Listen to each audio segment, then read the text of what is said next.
Well, good morning from Plaza Mayor in Madrid, Spain.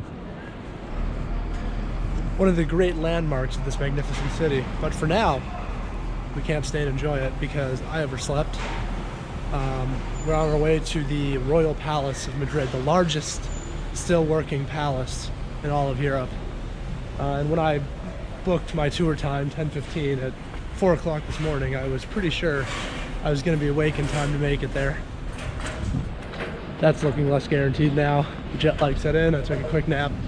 These things happen, but gotta find our way there quick so I don't miss that tour time. And as we round the corner of the Royal Theatre, we get the very first shot of this beautiful palace. I cannot wait to get inside. There it is in all its royal splendor. It was tough from farther away because the colors are so brilliant off here with the sun. Just comes off as white.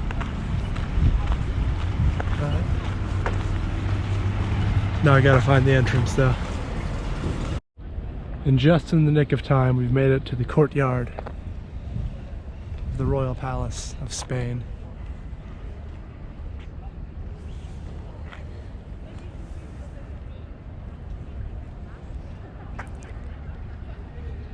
And as has been the case with everything else I've seen so far, it just looks a little bit different than the rest of Europe, which is cool. I mean, the colorless facade is not something to which I'm accustomed.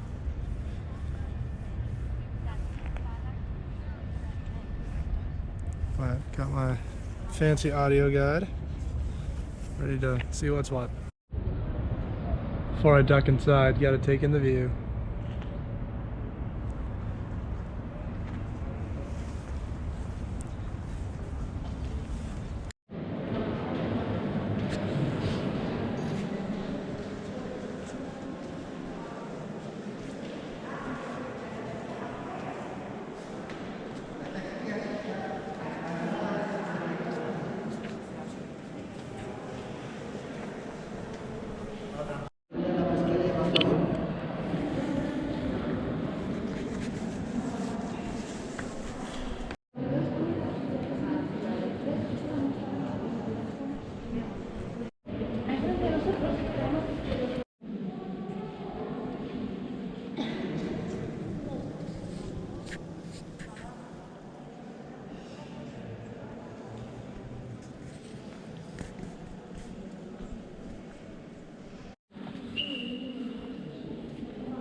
So that was the Royal Palace of Madrid.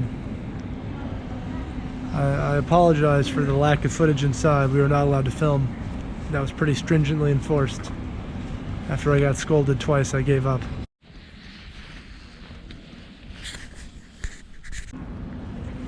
Pretty spectacular. I do wonder whether like having that opulent a palace was worth it for the rulers, because with that came so much, I don't know what to call it. Oh, people cheering in there. But you were so stuck in your role. It was like you had to put up with a lot of annoying things. Like you had to go through multiple antechambers or whatever. I think I might get sick of the royal protocol if I were the king. But pretty spectacular. It was perhaps the most opulent palace I've been to, including Schönbrunn, which I was surprised by. But I guess Versailles is coming up in the coming weeks, so that should put it to the test.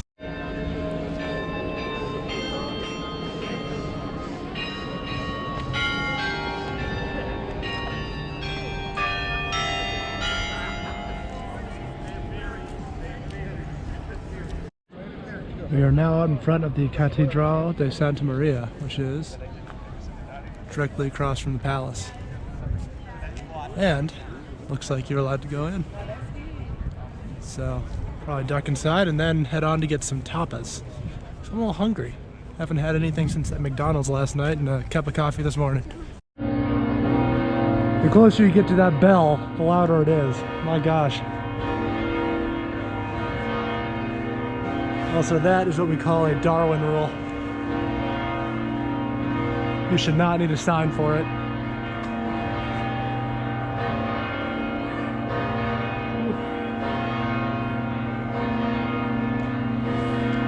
You can see just how many more people are here though versus, you know, Estonia, Latvia, Lithuania just 6 months ago. Now, the cool thing about this church is that, well, it's a little bit pricey to get in, it gives you a free audio guide. So I learned that this church is oriented north to south, which is weird for Christian churches because they wanted the front entrance of the church, which is right here, to line up with the gate of the palace in front of us. So it's all supposed to be like one big building, kind of, or at least feel like that. So pretty neat stuff. The views from the dome, in and of themselves, almost worth the price of admission. I mean, look at this.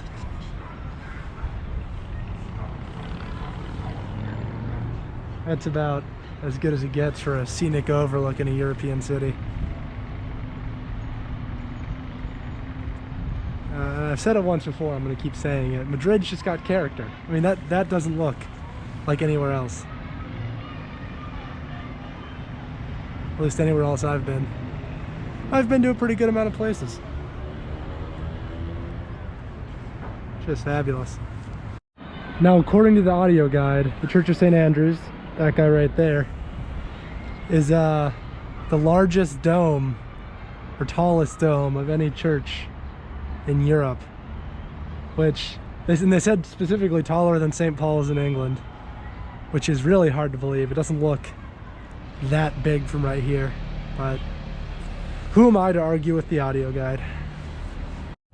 I really enjoy the way they've done this at this church, because a lot of the times you won't really be able to see over these. Now get nice unobstructed views, and they get to protect the stone by having a little barrier in between us, the viewers, and the stone itself, so we're not mucking with it. Gotta say, from a visitor's perspective, this church, it's one of the better ones I've been to, really. I mean, I don't know if it's my favorite design-wise, but in terms of, you know, being open to visitors, having free Wi-Fi, a free audio guide, I mean, it's, I don't know, I might have to convert to Catholicism.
Nice tip I just learned.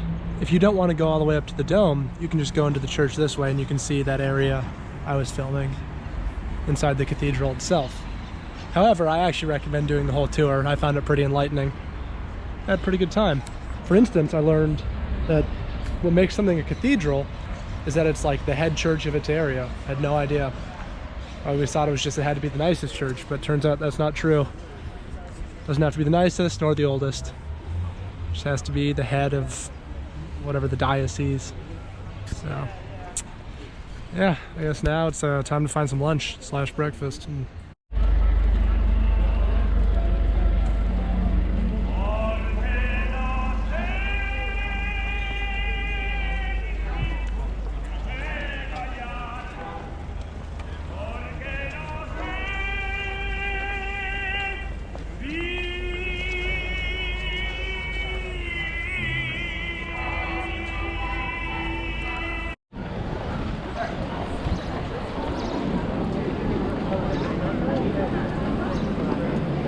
here's the Mercado De San Miguel.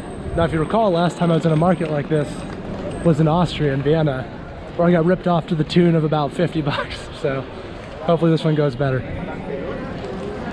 I guess technically the last one was in Lithuania, which was cool. So I take it back. It's all gonna be okay.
Well, that was the market.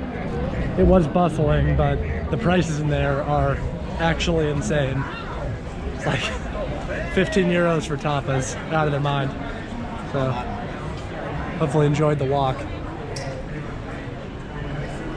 Can't tell you much about the food.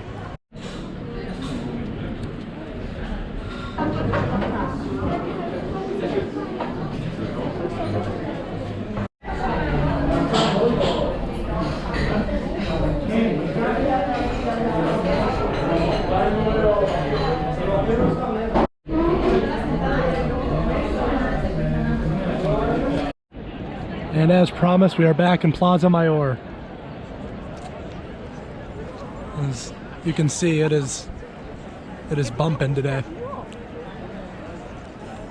Now, from what I've read and watched on videos online, this is not the best place to get food necessarily. A lot of the restaurants are a little overpriced for the quality.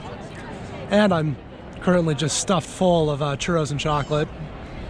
So, won't be dining here, but it is a nice, 17th century square. It really takes you back to the Renaissance, Baroque type period.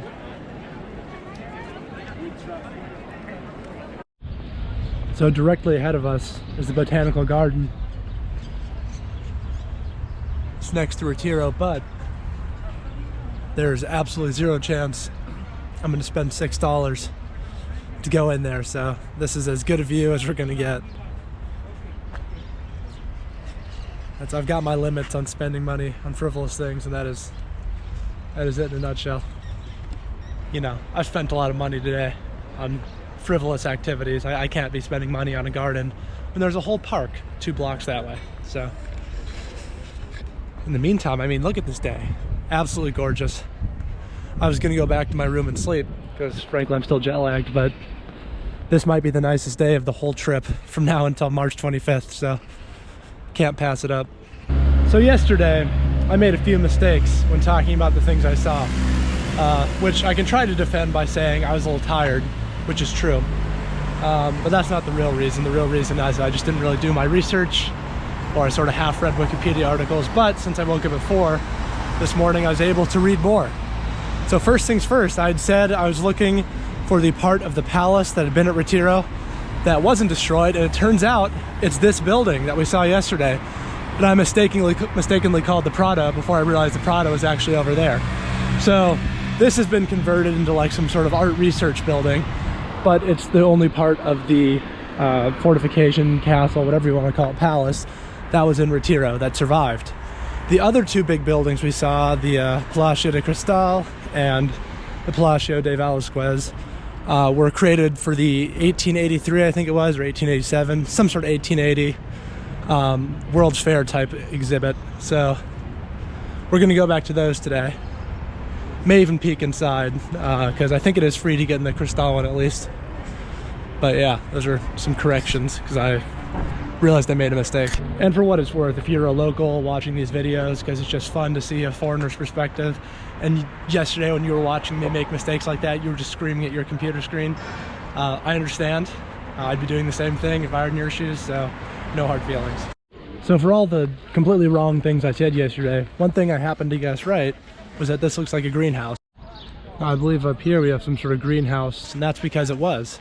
During the exhibition, it was where they imported a bunch of tropical plants, and so this is where those were held. It is actually was a greenhouse, and now it houses sculptures, as I said yesterday. All right, so looks like it's nautical themed.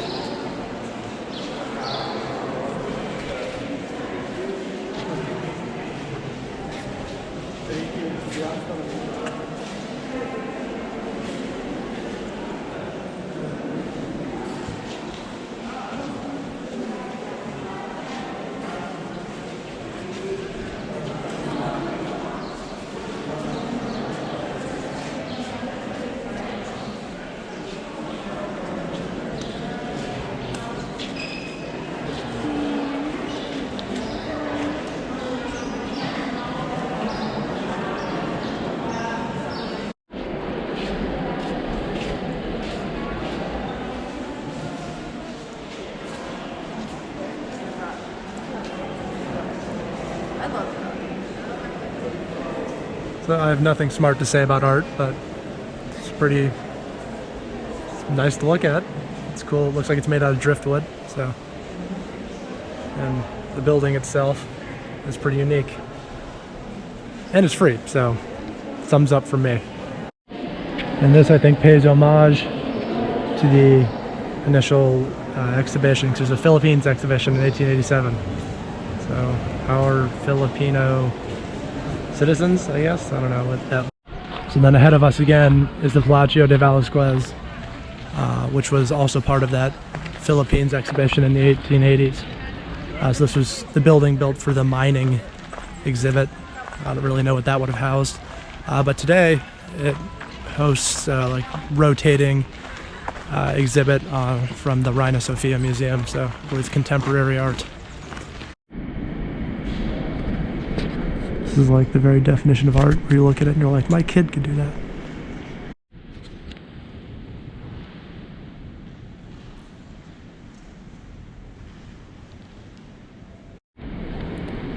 This main area of the building is kind of cool to look at, but I'd say the art's just so-so. Doesn't really make me want to go to the Reina Sofia.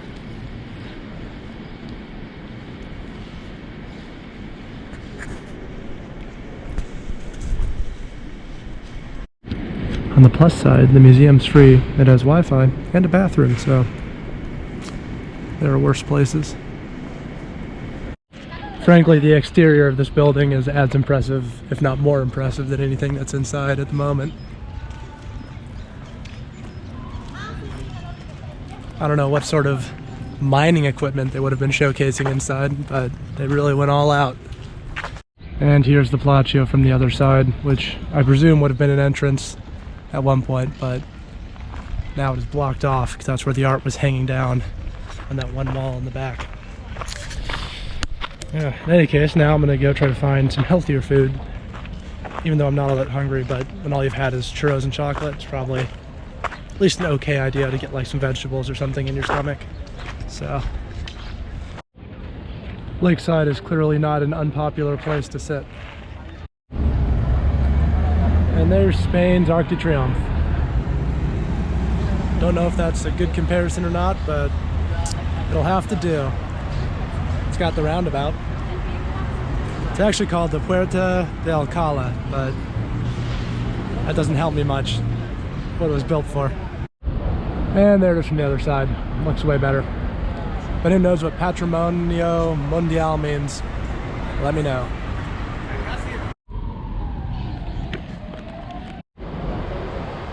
We're now in front of the beautiful Palacio De Valosquez, which I believe is now a museum. It's another museum. And it appears there's a restaurant somewhere up there, which might be nice to check out. Certainly this square is one of the bougier places I've been.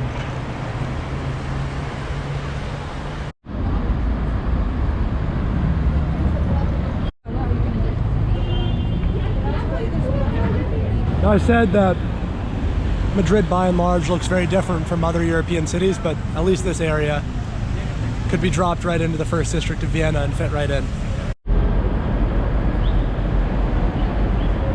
So I didn't realize it at first, but we're actually on the Gran Via, which is sort of the Champs-Élysées of Madrid.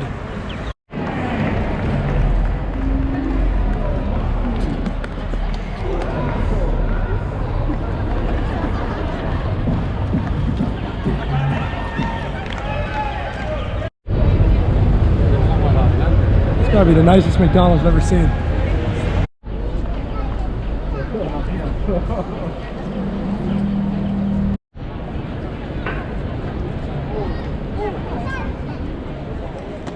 So, looks like they're doing a promotion for the New Horizon game.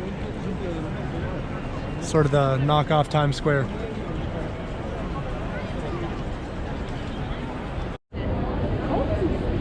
I have a sneaking suspicion that this is a popular area of Madrid for shopping and all that. It's now the third store I've seen with a line.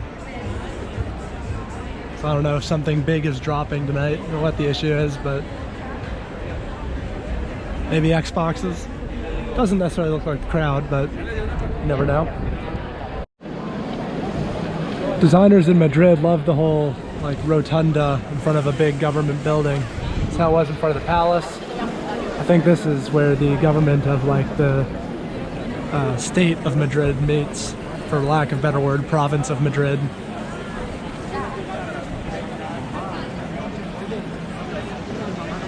Oh, this is actually the Puerta del Sol. It's exactly what I was looking for. But I've been looking for this sign. It's the Tia Pepe sign. I didn't see it on those buildings. I was like somehow missed it. But yeah, here we are. Made it. Seems like just a nice place to gather. A lot of the stores are actually chains. Like it's not like this is.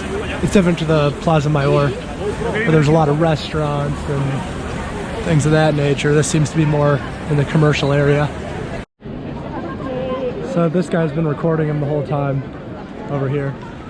And I can't help but thinking about how funny it would be if he posted it on TikTok first. Be one of the better trolls, because they've done that dance now like 8 times. They haven't gotten a take they like. He's been there the whole time. He could beat him to it very easily. Well, after wandering around for the better part of an hour and a half, I've ended up back in Plaza Mayor. Stopped off in a Benetton store, which they still have here, very excitingly. And now I'm just looking to get some espresso, I guess. It's about that time of evening. Enjoy a beautiful sunset in Plaza Mayor. There are worse things to do, for sure.